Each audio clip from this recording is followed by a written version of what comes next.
after the American Civil War during Reconstruction, a time of tension and violence. And then we're going to be fast forwarding about 75 years during another war, World War II, another time of tension and how America resolves those. And then we're going to fast forward half a generation to the mid 1950s and how America then is experiencing yet another time of tension dealing with civil rights and violence. So without much further ado, I present to you Ryan Bentz, who's going to give us the first of these three papers. Right. Hello, everybody. My paper was titled "Klan Violence in the Reconstruction South," and in it, I examine a few sensitive topics.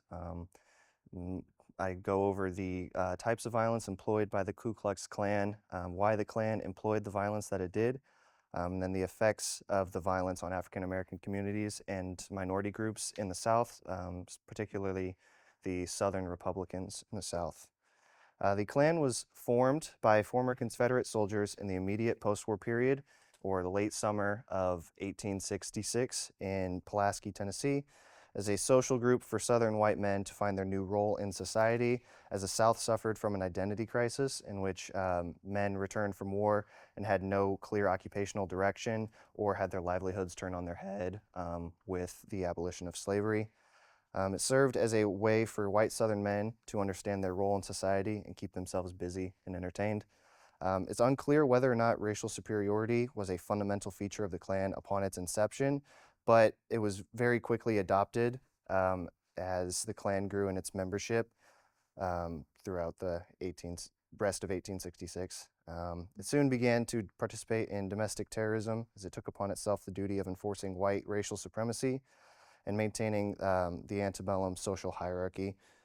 They focused on African Americans, but also targeted Republicans, and it wasn't just about white supremacy, but also about democratic dominance. The Klan aimed to keep itself, its activities, and its members shrouded in mystery. It did so in order to elicit terror, uncertainty, and fear among African American communities.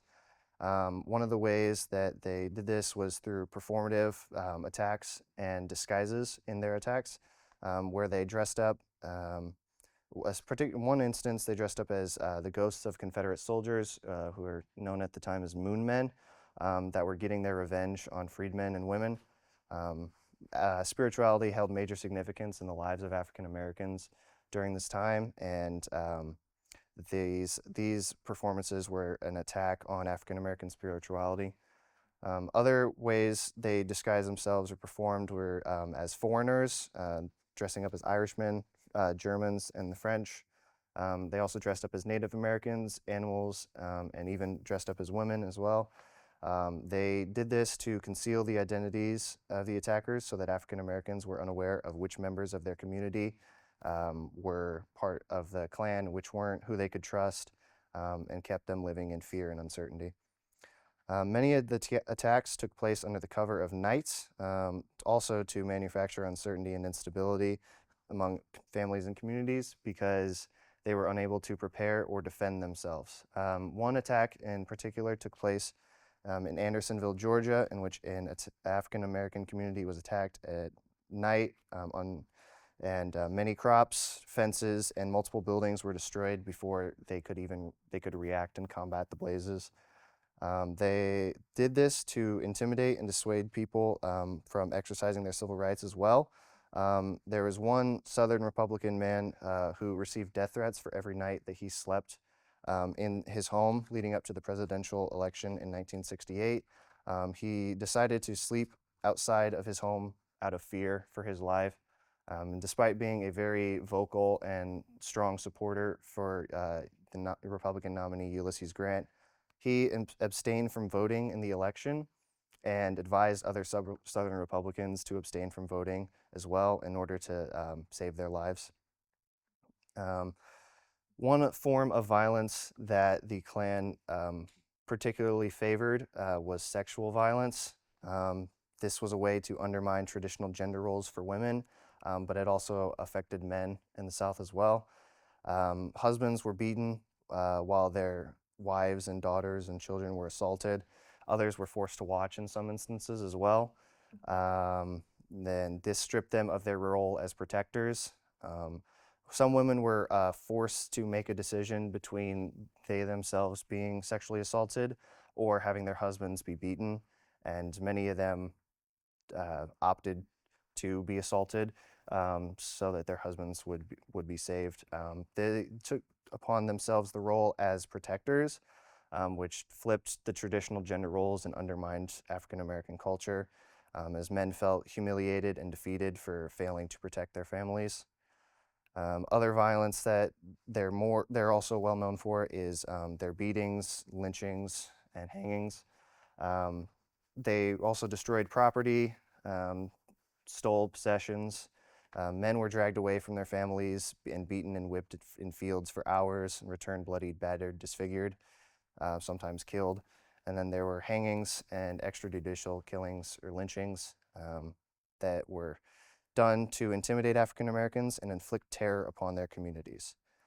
They were also denied the right to protection from violence and lived in fear for much of that period, as there was a threat of being attacked at any time, and there was no form of protection that they were granted, as government officials would petition for protection from the federal and local governments at the request of their constituents, but they were outright denied, which essentially assured that Klan members and the Klan could attack without any repercussions. And despite not getting the civil or the legal protection, they still found ways to defend themselves. One of the ways that they defended themselves from the sexual assaults is that women said that they were in an unappealing physical state to ward off attackers, mentioning their having recently miscarried, being at a particular stage in their menstrual cycle that was unappealing, or as having sexually transmitted diseases. These were not foolproof ways of preventing being attacked, but they were often successful. Others physically fought off their attackers despite being physically outmatched because they brandished makeshift weapons or whatever they had at their disposal. Other ways that they resisted was through testifying to their federal officials, when sexual assault victims sought out officials such as those from the Freedmen's Bureau and pleaded that their testimonies be brought to federal government. There was a joint select committee created in Congress on the condition of affairs in the late insurrectionary states that holds countless records of Klan violence during this period.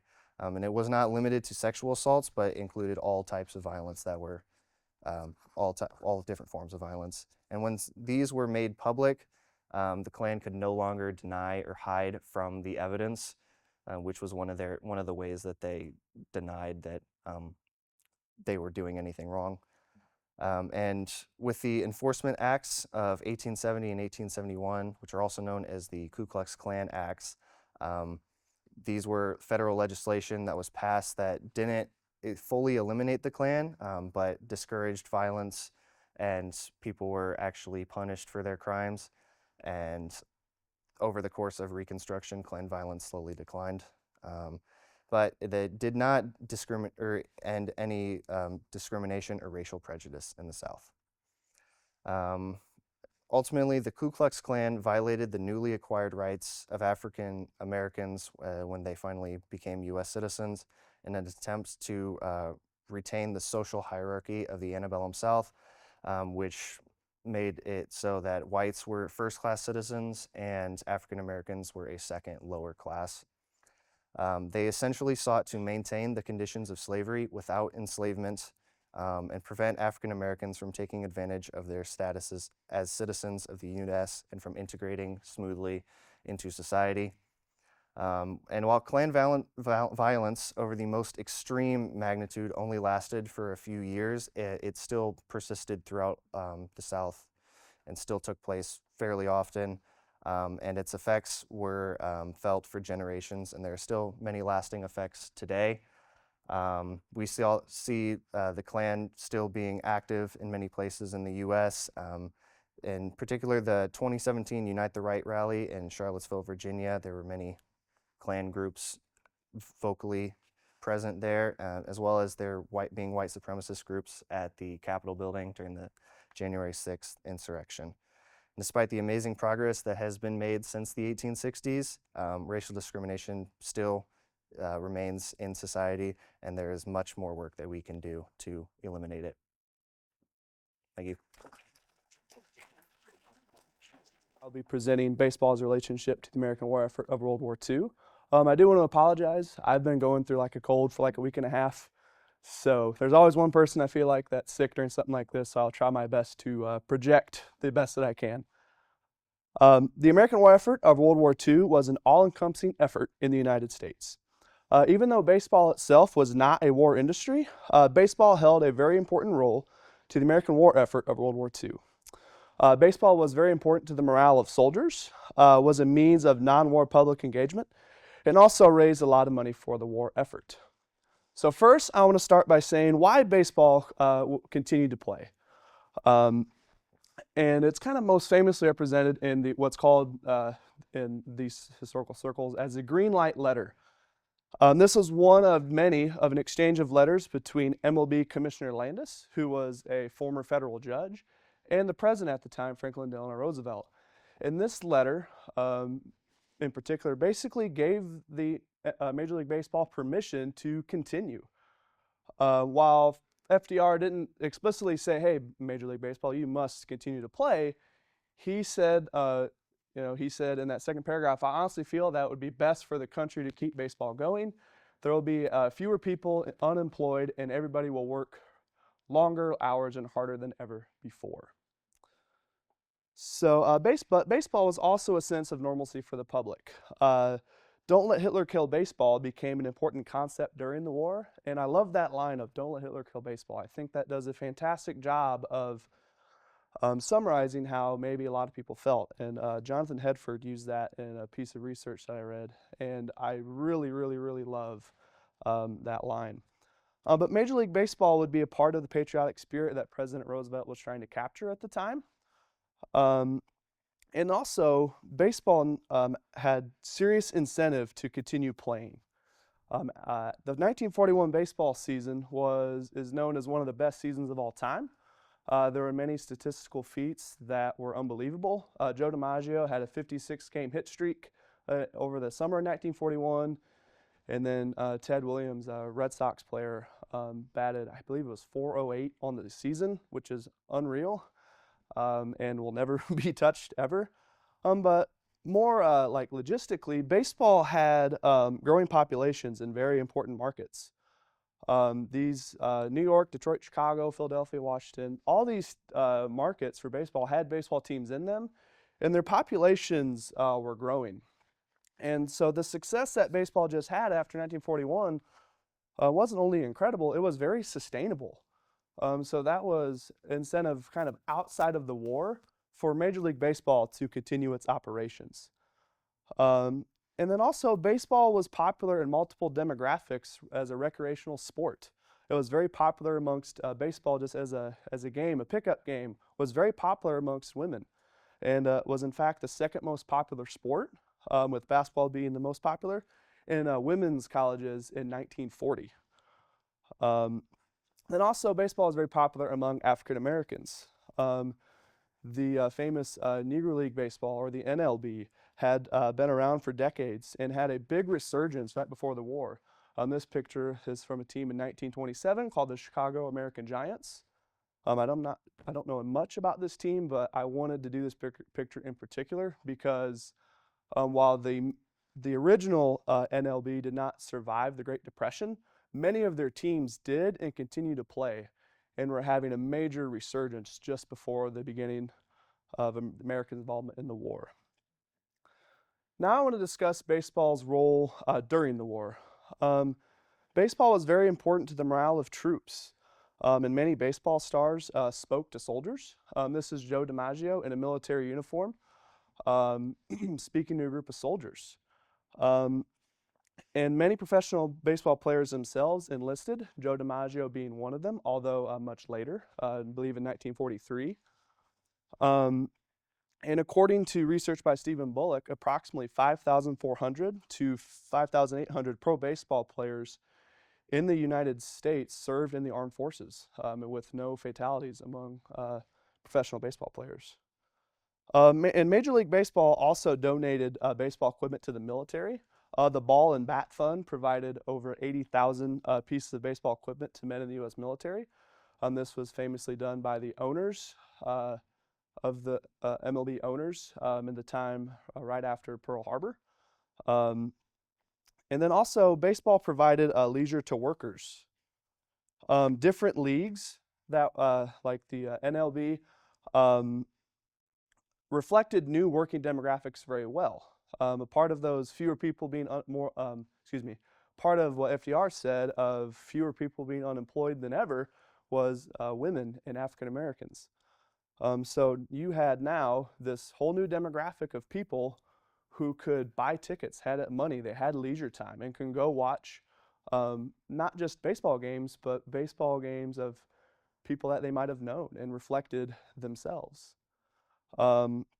Most famously, the All-American Girls All-American Girls Professional Baseball League. If you've ever seen the movie A League of Their Own, that movie does a decent job of sort of showing what it was like during that time. This picture is of the 1952 Fort Wayne Daisies. Fort Wayne had a very successful All-American Girls Professional Baseball League team. It is worth noting that their team did not start until after World War II. I believe their first season was in 1946. And unfortunately, this league, because it was made as leisure during the war, did not really survive past, I believe, 1954 56.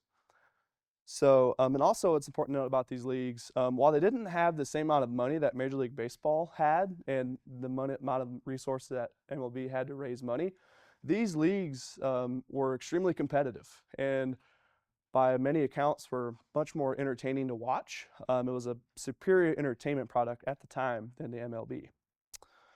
But sort of the main way that World Baseball had was for money.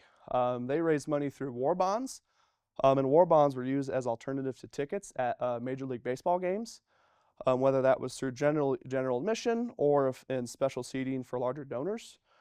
And the MLB had a partnership with the Treasury Department at the time to help the MLB sell war bonds. They would do things like man ticket booths and run sort of the rope seating spots. They would do a lot of work with that. But arguably the most popular for a way of raising money for that baseball did was exhibition games. Military exhibition games featured military teams from all major branches, and these teams were loaded with professional baseball players who would enlist and then play for the team that they enlisted with. And exhibition games were the best use of professional baseball players in the military. In a line in Stephen Bullock's book, baseball's great players, quote, fought the war in cleated shoes. And this was in large part because baseball players were much better suited to benefit the war effort through non-combat engagements. It is important that many professional baseball players did serve in combat. Ted Williams is a great example of somebody who did. Kind of begrudgingly, he demanded that I want to help. While there were no fatalities, there were some players that were wounded, and some even returned playing even after they were wounded. But I would like to end today by saying it is clear that baseball was an important asset for the American war effort. Without baseball, it would have been more difficult to reach the entirety of the public. And baseball's ability to be both a financial and cultural asset during the war was important for baseball's survival. While baseball is merely just a game, its involvement in the United States war effort during World War II was important, and its usefulness cannot be overlooked. Thank you for your time today.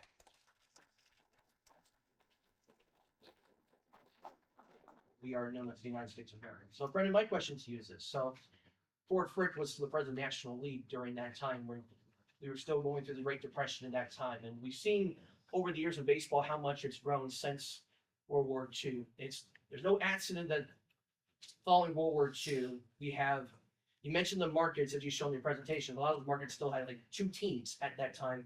And eventually during the 60s and onward, they would span to other cities south and westward. And then you also have this empowerment of players, the players union and whatnot, and the growth of baseball becomes an economic success as it is today. looking back in your research and looking where baseball is today, especially with the awareness of Negro League and how it's being implemented to Major League databases and whatnot, how much do you appreciate in the way in which baseball contributed to the American War effort, not just for the entertainment of baseball, but also for envisioning the American dream? Yeah, so kind of like I mentioned, baseball was extremely important, but I think what was so amazing about in doing the research is its impact, yes, had a big monetary impact. It raised a lot of money, especially for supplies for troops. So it was things like a lot of it was baseball. Joe DiMaggio, for instance, was when he was a part of the U.S. military, he was at one point was like a gym teacher. So being able to provide equipment for like boot camps, that's mainly what the money was raised for. But it was so important culturally because you had soldiers able to read newspapers of their favorite baseball team back home and how they were doing. And also you had you had these new demographics of people who were newly in the workforce, had leagues that reflected them. You had, I read accounts of, people in St. Louis. You had African Americans who were in the workforce. They had a very popular Negro League baseball team, and being able to buy tickets with money that they now had and go see baseball. And another part of that was culturally important was how baseball accommodated the workers. They had games, they play games in the morning, they play games at night. So no matter if you work first shift or third shift, you were able to have leisure time and be able to use that. Just real quick follow-up, Joe DiMaggio, proud Italian American, and we were fighting in Italy, so this is important as well. Yes, Yeah. his parents were one of the war investigators. Yeah. For instability. Once again, I want to say you all had amazing presentation, really thought-provoking on a very, very topical to right now. But my question is for Ryan. You mentioned sexual violence a lot in the KKK.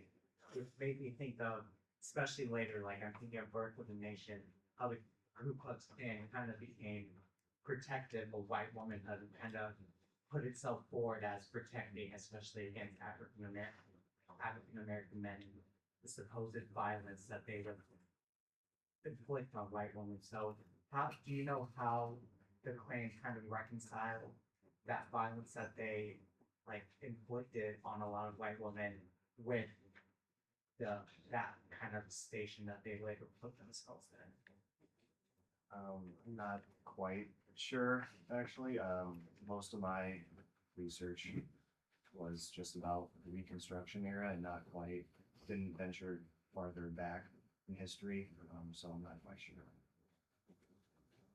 Kind of a he who smelt it dealt it type situation. Yeah. So I have a question on, well, it doesn't represent my personal beliefs, but I think it's a natural reaction that a lot of people have in the US to organized violence, and it's especially apparent for the violence that we discussed around Reconstruction with the Klan, is why not just fight back? Why didn't they just fight back? Why did these marginalized or terrorized groups not just fight back? One of the things is that they didn't really have much of an opportunity to fight back. A lot of them were afraid, like I talked about with the uncertainty and instability. They didn't feel like they had the resources to be able to fight back.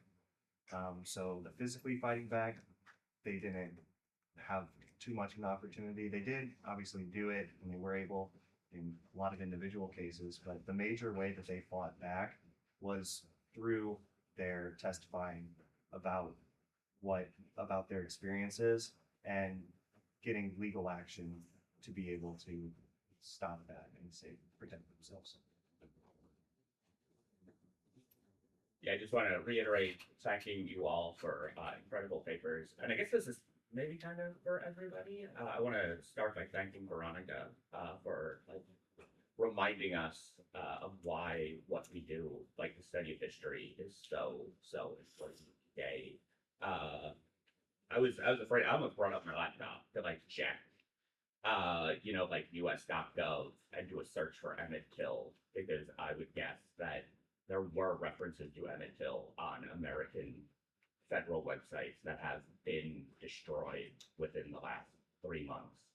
And this is, the making and the destruction of history in real time that we're living through. And yeah, I'm so glad we're all here saving history. My first immediate thought, and I'd invite any of you to comment on this, but my first immediate thought for Ryan, or for all of you actually, is you all told stories that dealt a lot with the South. But these are not, and I think we collectively have a tendency to do this, to imagine racism as being something that takes place somewhere else. But I know the history of the Klan in Indiana, and I know that the last Major League Baseball team to integrate was the Boston Red Sox, that almost had to be legally forced to do it.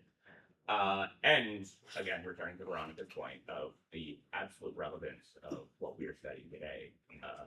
I did that thing where I didn't actually ask a question, but I would ask if you just comment on, I guess, on the non-southernness of what you are studying. One of the books that I read talked about the Klan in the North, and the Klan was very attractive to people in the North, and got a lot of popularity in the North because, like, their performative aspects was very relevant to the time. So they performed minstrel shows, and the way that they dressed was very reflective of those. And so it gained a lot of popularity in the North. So it definitely was still very prominent across all of the United States. And it was just a few case studies that I looked at, maybe mostly they were from the South, but it still was across the entire United States, and still was a major issue. And that's why the federal legislation needed to be passed, because it could be regional, but it needed to be federally sweeping across the U.S. just to ensure that would not take place anymore. And I would also like to add with the Negro League Baseball, I would argue that, well, first of all, probably the hotbed for that was in Atlanta. A lot of the black newspapers in Atlanta covered the league pretty extensively. But I would argue that some of its most popular teams and more possible markets were in the Midwest. Kansas City, in particular, had Monarchs. Their team was very popular. I believe Satchel Paige played there at one point, who was an incredible pitcher. But also, I'd like to mention, with resources about Jockey Robinson, just like you mentioned with Emmett Till likely being removed off our websites, there has been things about Jackie Robinson that have been removed. Discussing the North and kind of the research that I've done, a lot of the primary sources I used were like Northern African American newspapers that show these opinions. I couldn't really find any like Southern based newspapers. Maybe it was the databases I was using. I couldn't really find any Southern based newspapers that were discussing Emmett Till. It was a lot of outrage from the northern regions. And I haven't looked at federal websites to look at what's going on, like if they've removed anything with Emmett Till. That's something I need to look at, but I know the federal websites have taken a lot of things down, and that's really concerning. My question's for Ryan. In your talk, you talked about the Klansmen dressing with women, which today we would refer to that as drag. I'm sure they wouldn't. I'm very curious if within maybe the scope of your research, if you thought about the difference between back then, they would have done that and come up with some excuse as to why, it's clearly that they're not dressing as women and doing that sort of thing. Versus today, especially from the South, there is this huge movement about how men are men and women are women, and you don't dress a certain way.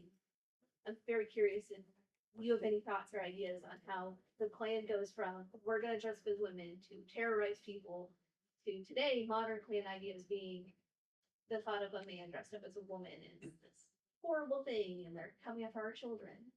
I think that mostly comes from the fact that the Ku Klux Klan was very conservative culturally, So especially at the time, dressing up as women was mostly to disguise themselves, but it also was women obviously were seen as lesser back then, and so I think it was a way to be more humiliation based or focused at humiliating them at the people being attacked because they did attack.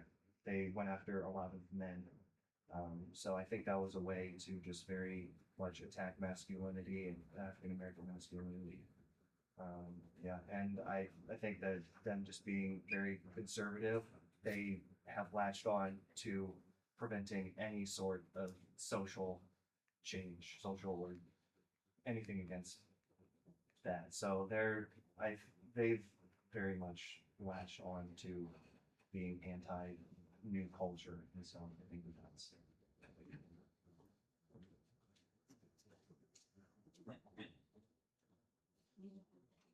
So first of all, thank you all for your papers. I want to begin by just commending you all and really everyone who's presented today on how carefully you considered these really challenging topics, but also embrace the complexity of what you are examining to really reach some new and exciting conclusions.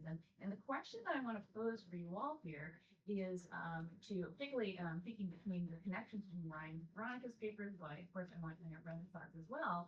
How is this process of hearing your peers' research, the connections between your topics and the ones that as well?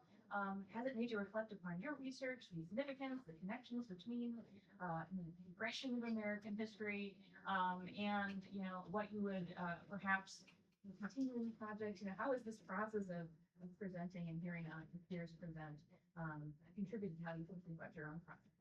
I'd like to reflect on that. I think I like listening to all the other research about this because if you can just make connections to everything, no matter how weak or strong the connection is, you can see everything latching on in society and how things are just connected. So I think specifically with researching the Klan, I think it would be very interesting to see how the Klan played a role in Emmett Till's death and how they might have protested or supported it, and so it would be very interesting to see what their role was in going for that. I know with sitting over there, like hearing some of the presentations about women's history with the American Girls Baseball League, there are a lot of elements that I kind of related to a little bit with my paper. One of them being the fashion. I know if you've seen a league of their own, they kind of complain about the uniforms and different things and how they were dressed. That was real. That's not just Hollywood. That was the real thing. So some of the fashion and with some of their uniforms, but also just especially kind of that past I talked about with women and women's colleges. They would play these recreational games, think of like intramurals, and administrators would watch these games. And they were viewed as very competitive as nature, and the administrators were, quote, alarmed by the fierceness of the games that took place. So, even though that they were playing the sport for unity and friendship, the fact they were so competitive and the fact that they had to overcome some of those elements, I kind of related to. And then also with, sending a single woman during the wartime across the country to play baseball, they had to tackle a lot of those hurdles to even be able to play. I kind of want to add on to what everybody's saying. I think looking at everybody who's presented today, it shows us the importance of this human connection that we all have with each other, even though we come from diverse backgrounds and different upbringings. I mean, at the end of the day, all of us are humans. All of us have a collective history. Some may link with others in more macro ways and micro ways. I'm looking at this through a sociological lens too, so my sociology people in here. But I think it's really important, and that's also shown with Emmett Till, the importance of women in his story and his mother, and making sure that his story is shown. Because I don't know if his story would have gotten the same publicity if it wasn't for the campaigning of his mom and a mother's love that is so deeply important. Hey guys, my turn. Well, congratulations on presenting. Everybody did awesome. We are so proud of all of you. So Veronica's answer almost anticipated the question that I'm going to ask again for all three of you. But I was struck by something that maybe connects all three papers over the course of 20th century American history is this kind of push and pull between division and unity. So, you know, Veronica, of course, the murder of Emmett Till was the epitome of division between races in the United States, but it also brought, you know, so much of the Black community together. And, you know, Brennen is talked about the different leagues, the division between the leagues, but in some ways, the sport of baseball united them. So I am curious if all three of you could kind of reflect on where in your research you think you saw perhaps that balance. Did you see more division? Did you see more unity? And what does that tell us about the progress and progression of American history, present, and future? If there are events or ideas, is it important to have both division and unity? Where can one surpass the other? And how do we see that in our thinking as